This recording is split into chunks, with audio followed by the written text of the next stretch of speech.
Hello, you're very welcome to If I Were the Minister for Education from onshaw.net, a regular podcast where I look at the world of primary education in Ireland and let you know what I would do if I were the Minister for Education.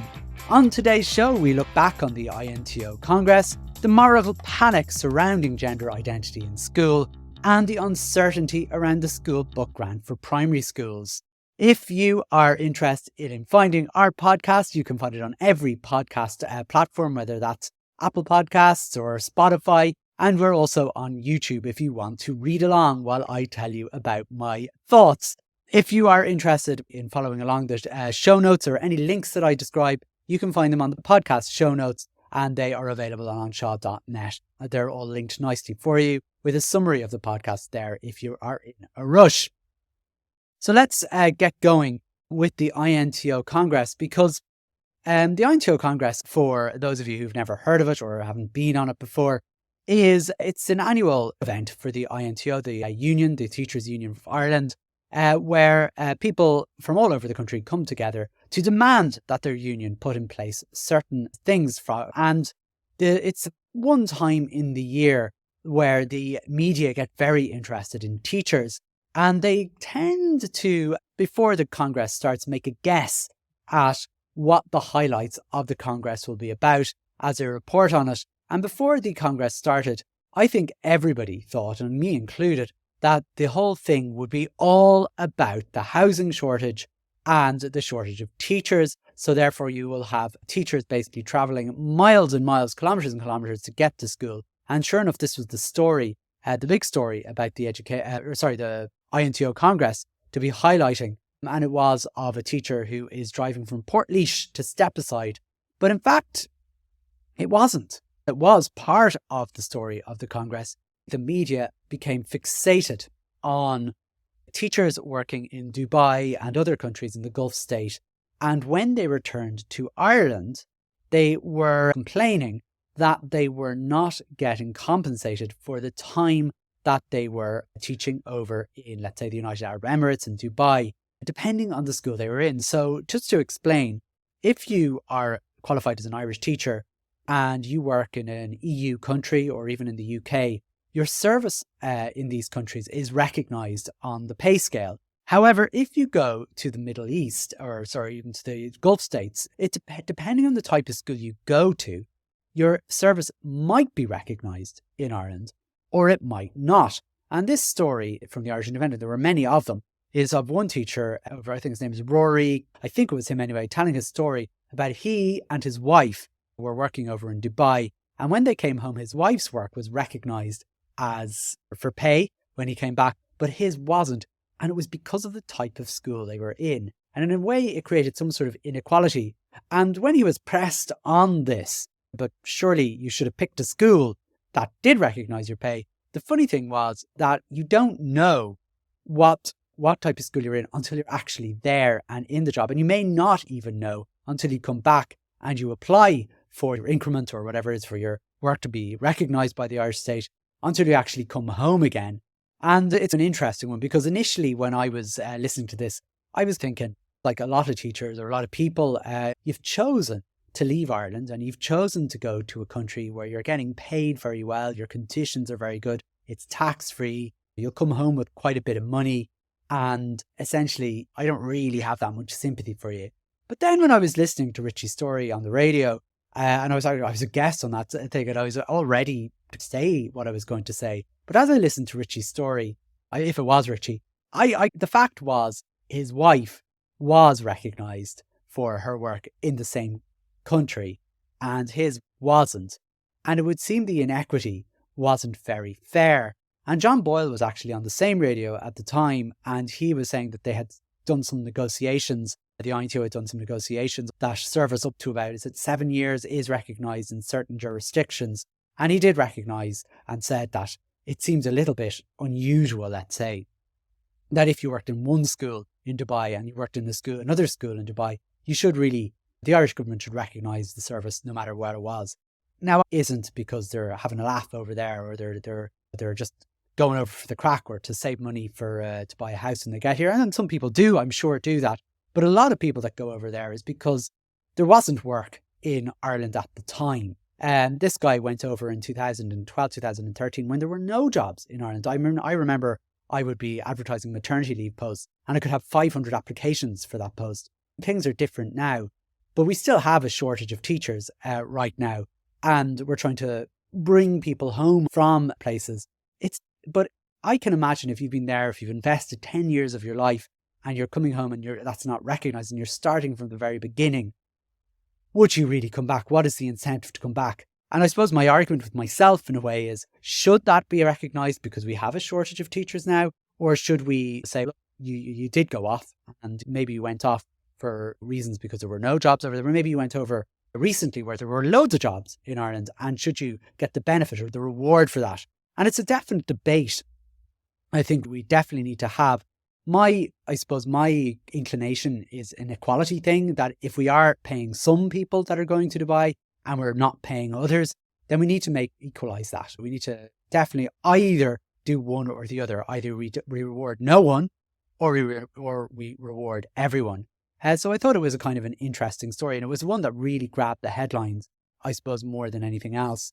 I was very glad to hear, though, and see that the RTE picked up on the story of the changes to the set allocation hours.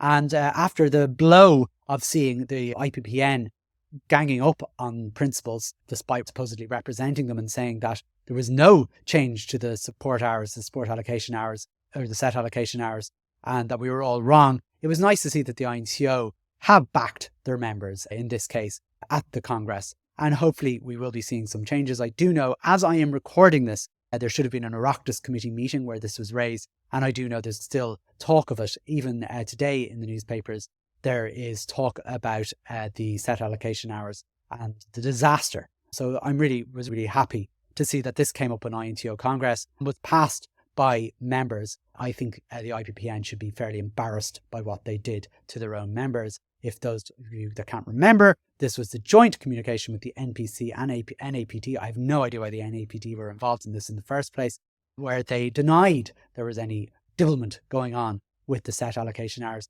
And interestingly enough, devilment since then has happened, because now the Department of Education, despite saying, no, there's nothing to see here at all, they've decided to shift the goalposts yet again. And this week they only announced, oh yes, no, there's no problems here at all. In fact, and schools should know this, that basically children with complex needs are measured in two ways. Firstly, by literacy and numeracy scores. So those who fall down in literacy and numeracy scores, if they have complex needs, will be allocated hours. And those with complex needs would be exempt from doing the standardised tests. So they would get the maximum level of support. Now, I wish someone had told schools this, because I know schools around the country, if they have children with any needs, complex or otherwise, and it comes to the standardised test, they will do whatever they can to help that child do those standardised tests, because it's only right that they have the opportunity to do these standardised tests, whether you like standardised tests or not. And often these children find it very difficult to cope with the pressure or the difficulty of doing the test. A lot of the children with maybe anxiety,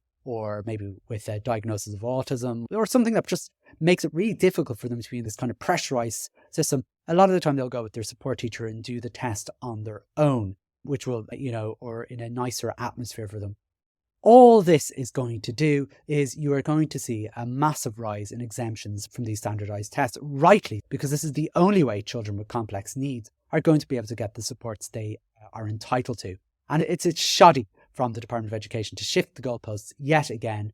I just wish it would be covered. And I know there's been politicians, wonderful politicians out there, who are bringing this up, people like Gary Gannon from the Social Democrats. And every time he speaks about this, the Department of Education have these sound bites, kind of sentences which sound like there's nothing to see here, and they keep shifting things around. It's really disappointing, as I said. So very glad to see the INTO backing their members, backing teachers in their calls on this, unlike, as I say, other organisations like the IPPN. However, the Irish Examiner, I'm opening that up, they also bought into this, and Katrina Golden, a wonderful principal, Owen Bui, oh God, I can never pronounce her school, Owen Bui Educate Together, has also talked about the special education allocation model. And again, a lot of criticism, a really good article, really well called out for, and glad to see the Irish Examiner, as always, covering that story. In fact, I would say the Irish Examiner, if you're going to subscribe to a newspaper, I have to say, of all the newspapers out there, they really do treat teachers very well, and they're a little bit more eclectic in what they cover. In fact, when it came to the INTO Congress, whereas most of the newspapers went for this story that I brought up, the Irish Examiner went for a different angle and actually listed things that were actually on the agenda that actually affected teachers rather than clickbaity type things. I must say the Irish Examiner really well worth having a look at. But the big story, and this was the one I was really surprised at because it was my big story. This was the one that I was interested in coming to the INTO Congress. It was basically a motion that went in, and there was a lot of work that's gone into this motion, which was the beginnings of conversations to remove the stranglehold that the religious bodies have over the primary education system, particularly the Catholic Church. And a motion did go through where the INTO are going to survey their members on the role of religion and religious control in schools, but also the need for the religious certificate that most teachers have to have if they want to work in an Irish primary school. Many people don't realise how recent religious certificate is. Now, I qualified in 2002, and there was no need for a religious certificate to get a job. I got my first job in a Catholic school, and I was never asked for this religious certificate. It came in around 2005, and I remember it because I remember I had come out to my principal about not being Catholic.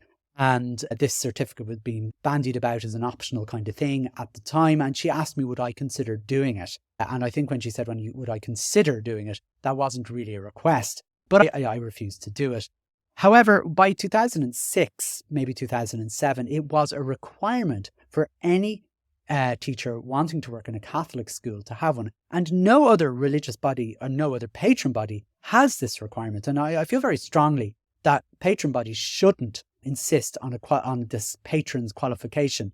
And I think the reason I don't want any patron body to do it is because if I don't want the Catholic Church, I don't think anyone else should. It's not fair to expect something of one patron body like we do at the moment in terms of enrolments, and not expect it from minority bodies either. And that's why I feel quite strongly about it. But the religious certificate essentially teaches you how to pass on the word of God, and I'm just quoting, to the children in your school. How to become a missionary, how to become an evangelist. And I know these words are emotive and people don't like hearing them, but that's what you're supposed to do as a teacher in a Catholic school. You are supposed to impart the word of God onto the children, pass on faith. And most teachers don't really consider themselves as missionaries. And Avi Mullally, I think is the name of or Mulcahy, was the main researcher around it, where she surveyed trainee teachers in 2021. 99% of them had made their sacraments, but only 59% of them now as adults actually considered themselves Catholic, and more of them actually believed in energy than they did in God, which is really weird. But they also believe in spirits, or they believe in God, and actually quite a few of them believed in magic, which I thought was interesting, and why that would be part of the questionnaire altogether. Anyhow, moving back to this INTO motion that passed, it was surprising to me, number one, not that it passed particularly, but it was surprising to me how it actually was covered in the two main media outlets, which is the RTE and the Irish Times. And it was really gratifying for me to see that. And I had some thoughts on those motions, which you can read on my Medium blog. The two thoughts, really. That was the first one, is thoughts on the motions. And secondly, why the teachers that spoke on that religion motion are heroes. Because many of you might not realise that when you speak at Congress, or when you speak out in public at all about religion in schools, particularly if you are critical of it, you run a risk of breaking a law, which is Section 37 of the Employment Equality Act, which allows an institution to discipline you for what they consider undermining the ethos of the school.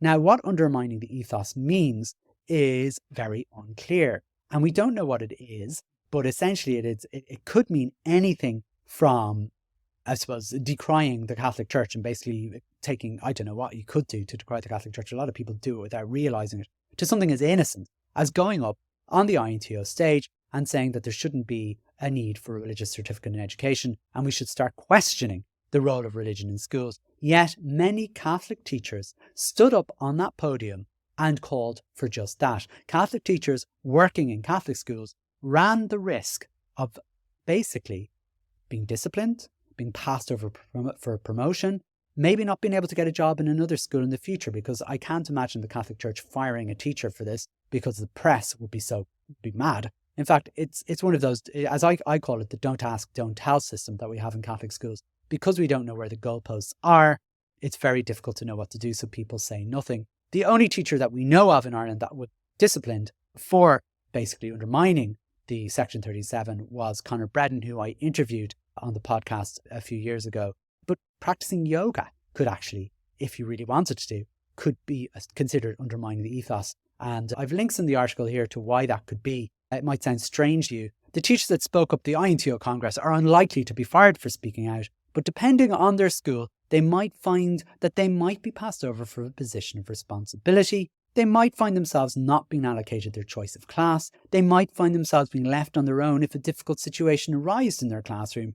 They might find themselves overlooked if they apply for a position in another school. They might even get a private pat on the back from their principal before being slapped on the wrist and told to keep their head down. But in most cases, I have to concede nothing would really happen. Unfortunately, none of those speakers knew or know what the reaction will be for their calls to remove the religious certificate, and some may never know. However, they did take the risk, and to be honest, what I can say is I am grateful for them. I think for me, the INTO Congress was quite interesting. I never go, I have very little faith in anything really happening from the union, but I will say that the call for the religious certificate to be removed and the survey to talk to teachers about the role of religion in schools has got me a little bit excited. And I will admit, it may bring me back to INTO meetings. This was the first time, I suppose, I've been involved, very indirectly maybe, but certainly on the periphery of a motion going through to the floor and seeing it passed. And it showed me that in some ways there is a little bit of democracy left in the INTO. I have called it and accused it of being a theocracy, but this is a time where I think this is a motion. To be honest, I don't know whether the INTO could do without it or not. However, the jury's out. Maybe this time next year, let's see where we stand. As I say, I'm cynical by nature, but I have to say I have a little buzz of excitement, and maybe it's a bit of gratitude for those Catholic primary school teachers and the teachers who aren't Catholic and working in Catholic primary schools who are taking probably a higher risk. I'm really grateful to them, and I really appreciate what they've done. Me personally, but for people like me coming into the system, there's absolutely no way I would be able to work in most primary schools due to just an accident of birth. I just happened not to be born Catholic in Ireland. Of course, Norma Foley was a guest at the Congress, and she used her time to speak to the delegates about smartphones. Pretty much that was the main thing she wanted to talk about. The only thing that the media wanted to talk about, because I'm giving you a random example there from Donegal Live, which is a local paper in Donegal, where she talked about primary school children not needing smartphones. I mean, she's doing a great job of this big battle against smartphones without actually doing anything about it. For example, I know that if I was a child and I wanted to buy cigarettes or I wanted to buy alcohol, there's a law against that. So I'm sure it's not too difficult to bring in a law to stop you from possessing a smartphone if you are under a certain age. Yet she doesn't seem to be able to do that, but that's for another day. If you are interested in good insight to the smartphone debate and young children, the New York Times came with an article about screens being everywhere in schools, but do they actually help kids learn? So let's move away from the Congress. Really good event, I think, and it sort of gave me a little bit of hope, as I say, for the education system and maybe for the union and maybe for democracy. I suppose the answers will come in time. I'm moving on to, and I probably won't spend a huge amount of time on this, but probably warrants a lot more time, so I probably will come back to it. I did do a podcast about gender identity and education around gender identity on the Unshaw.net podcast. It was called We Need to Talk About Gender. And it's an issue that I've been avoiding speaking about for quite some time. It's because of my lack of knowledge, I guess, and I don't want to talk in a way about an issue where I don't really know enough about it to have any expert view, and maybe it's something I might interview people about in the future who would have more expertise rather than just having an opinion on matters. But in the UK, a report came out from Hilary Cass, generally around, I suppose, puberty blockers for under 18s and so on. And the report essentially was saying children are being let down on gender care based on weak evidence for this report. There seems to be a lot of question marks around providing children with care on gender.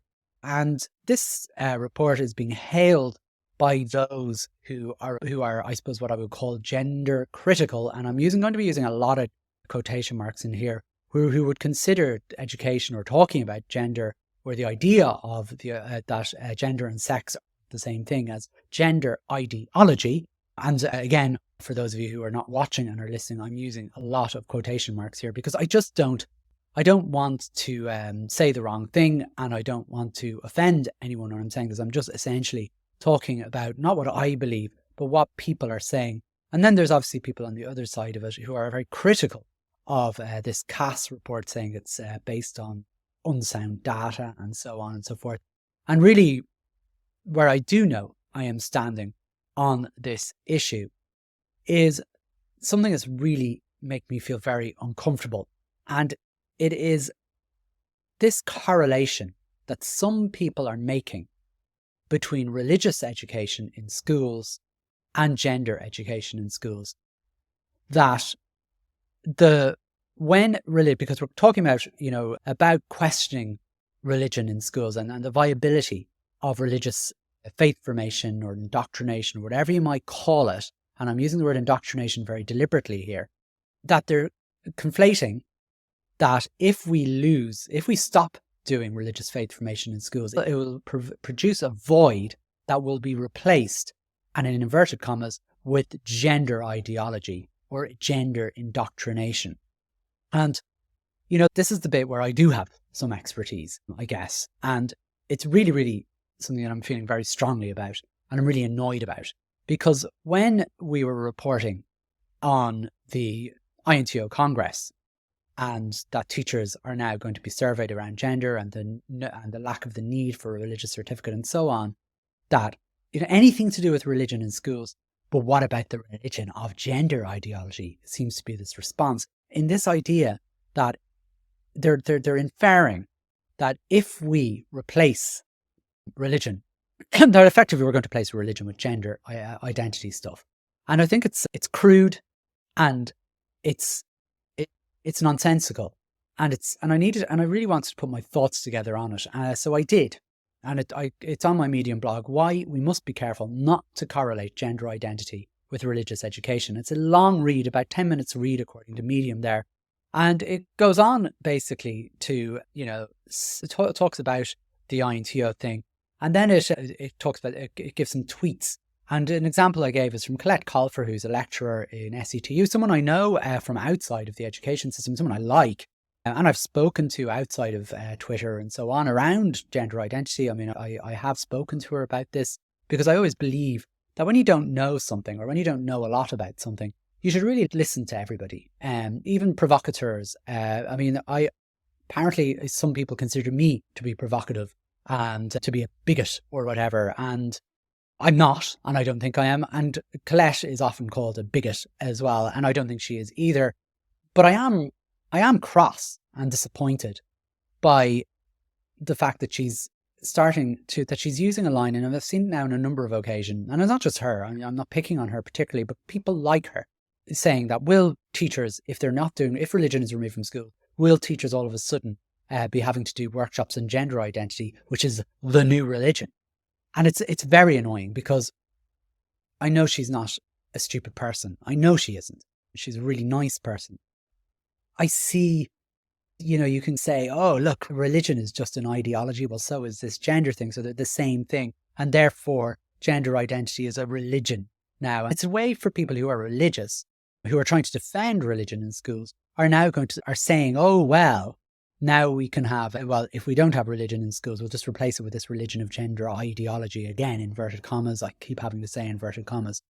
And there's no link. There's just no link whatsoever between the decline in religion, if it ever happens, and then the rise in gender identity. If that was the case, I mean, the religion has been declining in society for years, since the 1970s in Ireland.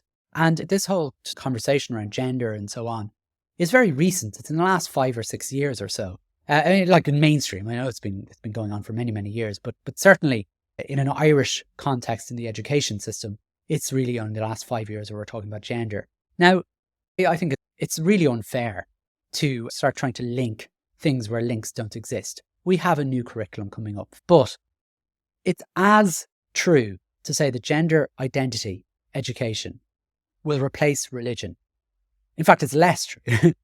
It's more true to say that modern foreign languages are going to replace religious education, because that's actually what's happening. We're reducing religious instruction by half an hour a week in Irish primary schools, and it is being replaced with a whole raft of other subjects. One of them is STEM, which will include technology and engineering, which weren't there before. Well-being is going to be another thing, which does not mean gender identity. Well-being is well-being. So again, a lot of all this sort of stuff. And it's really frustrating to see that. And every time I see a religion post now, every time I see something about religion in schools now, at least a percentage of those replies will talk about, well, I hope it's not going to be replaced by that gender stuff or so on. And it's really, I mean, it's kind of ridiculous. Now, in the article, I talk about why that's happened. And I can see why. I'm not stupid either. You know, I can see why these links are being brought in. There's a program called Busybodies. And in Busybodies, there's a page which discusses gender identity. And the booklet is for parents and for adolescents. It's not for primary schools. Primary schools use Busybodies, but they have a PDST version of that, a workbook. And it doesn't mention gender identity at all. I provided links in the Medium blog about that. There was a video that was produced by the INTO, which talked about a teacher talking to their class about a social transition. And this has caused huge consternation with some of these gender critics. But the thing is, gender is not correct. It's not there. And this link with religion is just really, really annoying because it isn't linked. I suppose it annoys me so much is because I guess we know that religious control of schools is not ideal. No one would disagree with this. I mean, in fact, we all know that now, that most people, you know, up until a couple of years ago, certainly if you ask most people, should churches control schools? They would say no. You know, most people would say no. The thing is, I don't think that's happening that as much anymore. In fact, a guy tweeted basically saying, now it was a provocative enough tweet, so I don't know if it's a good way of measuring it, but I think he was expecting a different result. But most people who replied to his tweet said that they would prefer to have the Catholic Church in control of schools than this gender ideology. Now, he didn't mention gender or anything like that. But this is the thing. It's been linked so much that it's becoming nearly fact. And for me, it's just a complete moral panic that they think a decline in religion will all of a sudden bring in this gender stuff, gender ideology, gender identity education, things like that. And there's absolutely no reason. And you know, it reminds me of the moral panic that happened when RSC was threatened to be updated from the 1999 or 1997 curriculum as it was, and it's been blocked at every course. And what was happening was there were people out there who were basically saying that teachers were going to be teaching children how to masturbate from the age of 4.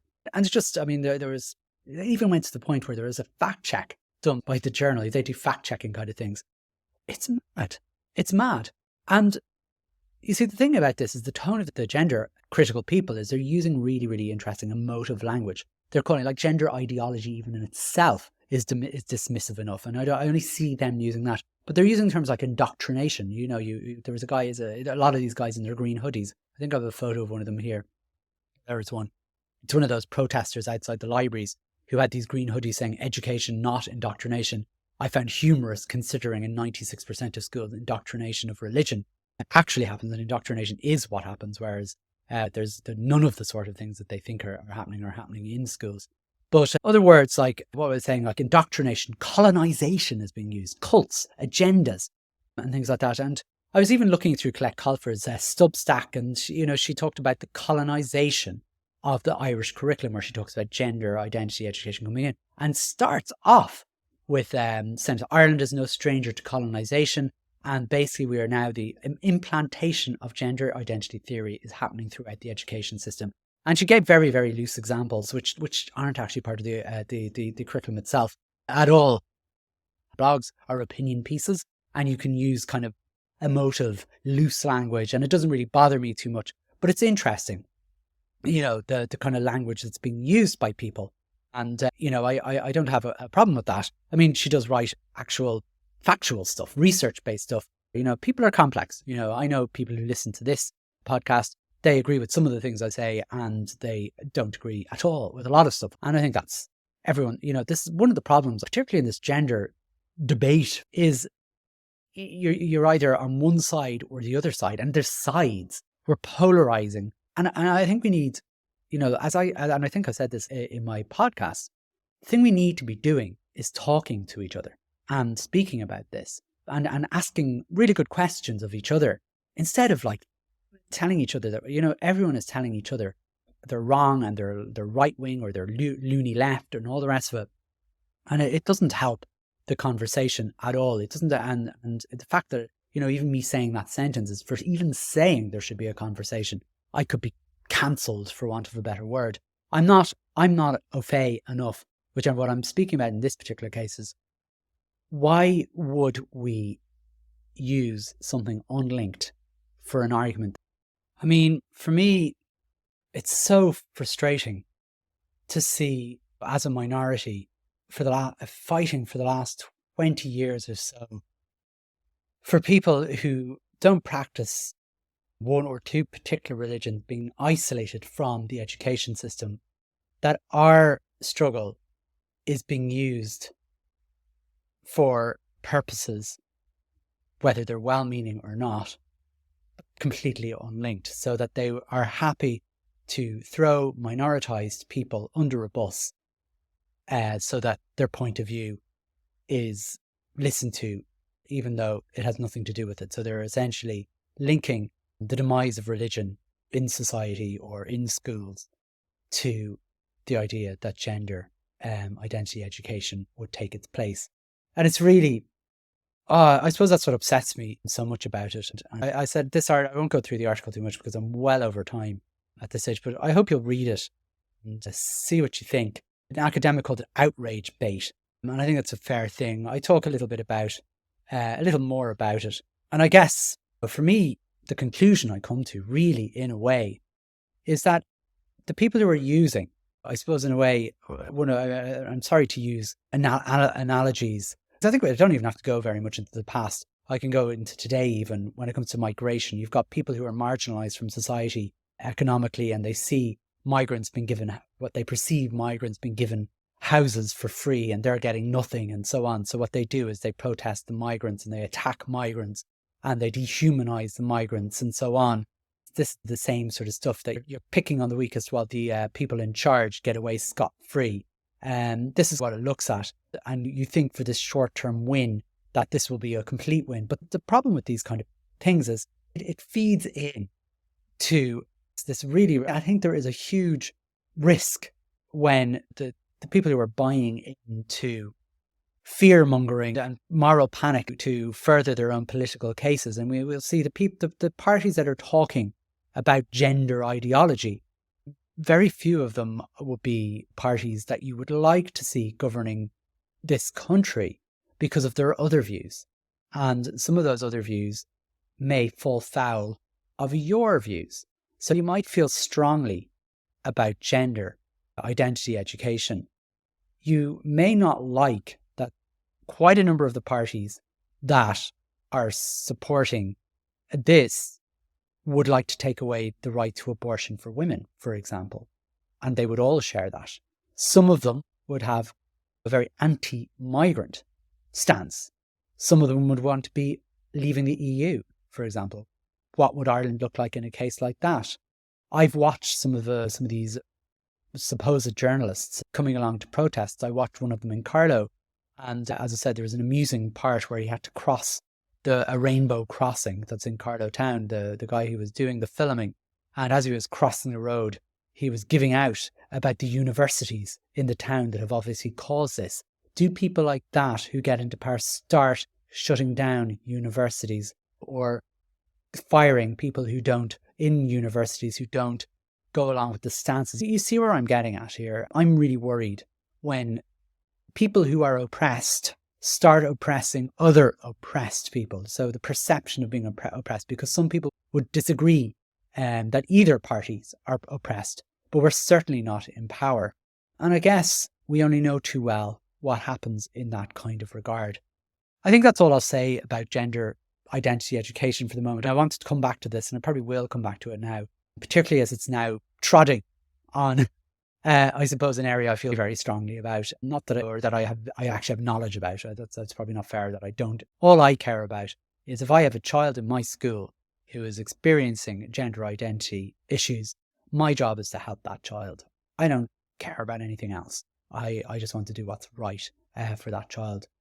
I'm learning all the time what that looks like. And I find it really unhelpful, the kind of rhetoric that's going around. Anyway, I suppose I'll say no more on the issue because, as I said, I'm well over time and I want to move on to the final story. There was an announcement late last week about the junior cycle free school book scheme, but no announcement about the primary book scheme. Now, as I'm not that pushed about the actual scheme itself, I don't think it aids education particularly, but I know it's a vote grabber. But the thing is, once it's in, it's expected then that it'll be in forever, and that if it is taken out, I think parents will be very aggrieved that they then will have to spend money, or they'll be looking at why did you spend all the money in one go if they take it away? Like my belief, to be honest with you, and maybe I'll be proved wrong by the time the podcast comes out, and this is based on this tweet I received. When I saw this, somebody whose tweet there, Rosie Doyle, a review of the guidelines for year 2 is currently underway of the school book scheme for primary level. The specifics of what is covered under the scheme will be set out in detail and it'll basically be in due course. My fear is they're going to be, the €96 per child is going to be cut to something, and I don't know what the something will be, and it's already mid-April. And my fear is it's going to be cut altogether, and they're going to say, oh no, we never said it was going to be paid every year. It's every few years, and schools would have been advised, which we weren't. Basically, we were told this was going to be an annual thing. It was going to stop parents having to dig into their pockets. Most schools have a fee, not a fee every year, but they have money every year where they ask children to buy books. But the money doesn't change very often. And I think schools would have probably offset that €96 for whatever money they were charging in the first place. Most school books are very expensive these days. Like your maths book is over €20. That's just one book. So people might be saying, oh, sure, €96 is loads. But when you take it into context, your maths book is about €22, €23 and probably a little bit more now. So it isn't a lot of money. But now the fear is they're not going to give it. And even if they cut it a little bit, parents, after spending, maybe after not having to pay for school books this year, will be expecting not to pay it ever again because they themselves were promised that this scheme would be going ahead. And the Department of Education spin doctors are very clever people, as we know. And that's, oh no, this year it's primary schools. Next year it's a junior cycle. The following year it'll be senior cycle. And then we go back again so it'll be on a 3-year rota basis. That wasn't what was agreed at the start. And in fact, I remember language like that. I don't know. My fear really is that we're in for a cut. And hopefully by the time this podcast comes out, I will be proved wrong. But I have a very bad feeling that I won't be. Ultimately, that is all I'm saying on those 3 stories. I have lots and lots of other stories available to you on my unshaw.net newsletter, where I picked a number of stories from Ireland and across the world about education, including some tips for your classroom. One thing that I thought was really nice was brain breaks for your classroom might be of use to you. As well as that, I have some mini CPD in every newsletter. This time I'm looking at AI again and how I built the unit of work generator. Some of you may have been working on that. In fact, a lot of you seem to have seen it because I had over 400 uses of it in the space of 48 hours. You nearly bankrupted me.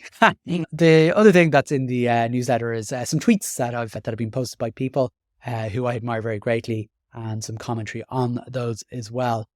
So really, if you are interested, please go to unshaw.net/subscribe and you can get that newsletter straight into your inbox, and it will tell you as soon as the next podcast is out, some CPD and a few extra bits and bobs bonus material. But that's it for me for this week. Thanks so much for listening or watching, and I'll be back to you in a couple of weeks' time. All the very best.